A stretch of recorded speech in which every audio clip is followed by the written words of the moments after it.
Isang makeover ang naghihintay sa inyo, hatid ng mga makeup trick ng ating mga idolo. Paano nga ba natin sila magiging kamukha nang hindi nabubutas ang ating bulsa? Para sa professional makeup na mala celebrity ang dating, alam nyo bang sari-saring products ang kailangan gamitin?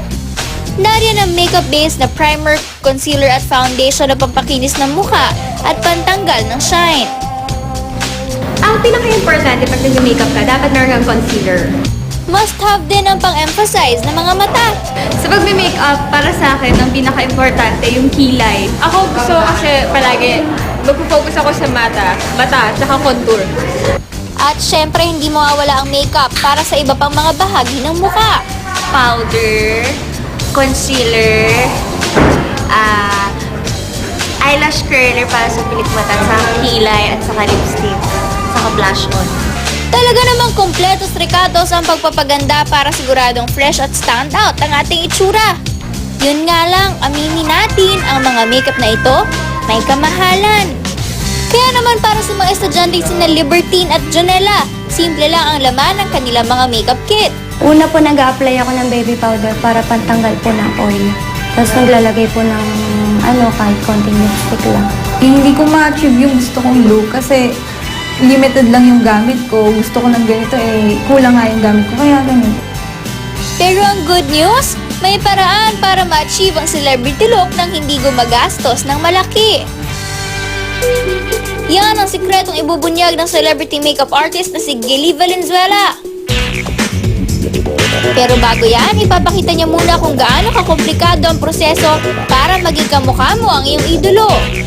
So ipapakita ko sa inyo ngayon kung paano ma-achieve ang isang day makeup sa pagitan ng mga high-end products, then mamaya ordinary makeup naman.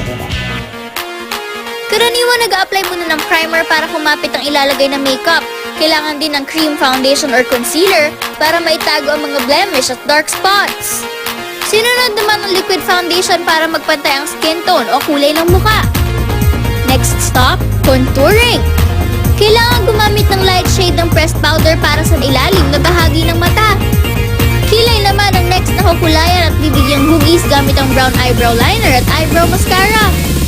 Para sa natural look, neutral color ng eyeshadow ang kailangan gamitin. Gamit ang brush, kinakalat lang ito pataas. Nilalagyan din ng highlight ang ilalim ng kilay. Gel liner naman ang ina-apply sa talukap ng mata. Kailangan pang gumamit ng curl lash at mascara para maging agaw atensyon ang mata. Next naman ang pagko-contour ng ilong gamit ang darker shade ng eyeshadow. Pagka-apply ng bronzer sa pisngi, saka palang mailalagay ang blush on at lipstick. And for our finishing touch, ang lip gloss. Mahaba-haba ang proseso at sandamakmak ang mga produkto para sa full day makeup. Pero ang good news, pwede rin ito ma-achieve gamit ang iilang makeup products. Ilabas na ang inyong loose powder, eyeliner, blush on at lipstick. For day makeup, ang katumbas lang ng concealer, primer at foundation ay walang iba kundi baby powder lang. Gamit ang sponge, i-apply ang loose powder sa buong mukha. Siguraduhin pantay ang pagkakalagay nito. Para sa kilay, maaaring gumamit ng brown eyeliner bilang pangguhit at pangkulay. Ang light color na blush, pwede rin gamitin bilang eyeshadow. Ang sikreto lang ay ang mahusay na pagbiblend nito from dark to light. Pamalit naman sa gel liner ang black eyeliner. Pagkatapos, gamitin ulit ang powder pang highlight ng mga mata. Ang lipstick naman very useful sa pagkontour at pagkukulay ng pisngi. Pagkatapos, ilagay na ang lip gloss. Gamit ang simpleng makeup, kaya nang maki-level ang itsura natin sa mga artista. Madali lang gawin, hindi pa kailangan gumastos ng malaki. Ngayon, ipapakita ko naman sa inyo kung paano ma-achieve ang isang night or party makeup. Same set makeup pa rin ang gagamitin natin, pero mas makapal at mas darker ang mga shades. Parehas lang ang proseso ng night makeup. Yun nga lang, dahil panggabi, dapat mas matitingkad ang mga kulay na gagamitin. Dapat ding stand out ang eye makeup.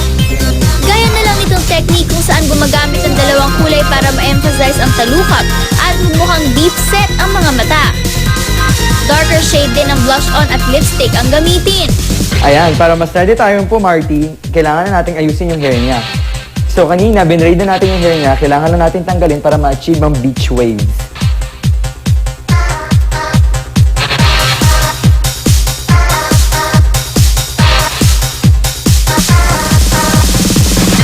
Dahil sa makeup, kitang-kita ang transformation. Pero kaya rin itong gawin sa mas simple at affordable na paraan. Kaya kanina, loose powder ang gagamitin nating base. Gawin lang mas makapal ang powder sa ilalim ng mata para matakpan ang eye bags. Gumamit ulit ng eyeliner para sa kilay. Bukod sa panghugis, may iba pang gamit ang eyeliner. Imbis na eyeshadow, para sa contouring, gagamit tayo ng brown eyeliner para ma-achieve natin ang contouring sa nose. Gamitin ang brown liner pang contour ng ilong. Gamitin ulit ang blush bilang eyeshadow. Pumili lang ng darker shade.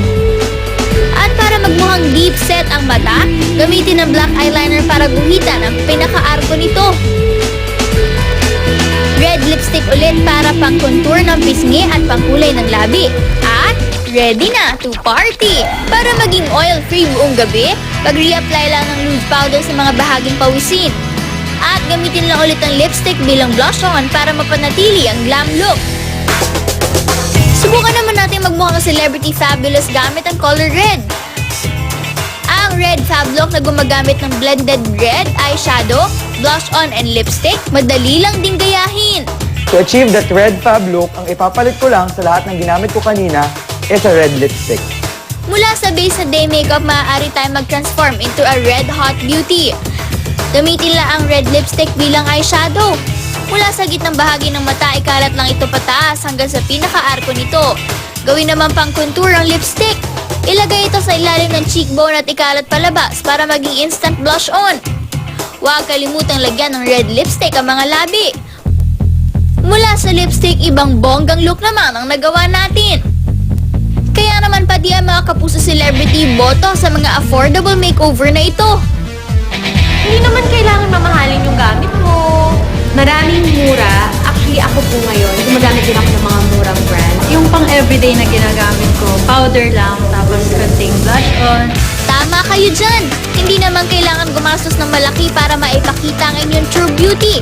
Marami mga simpleng paraan para lumitaw ang inyong likas na kagandahan.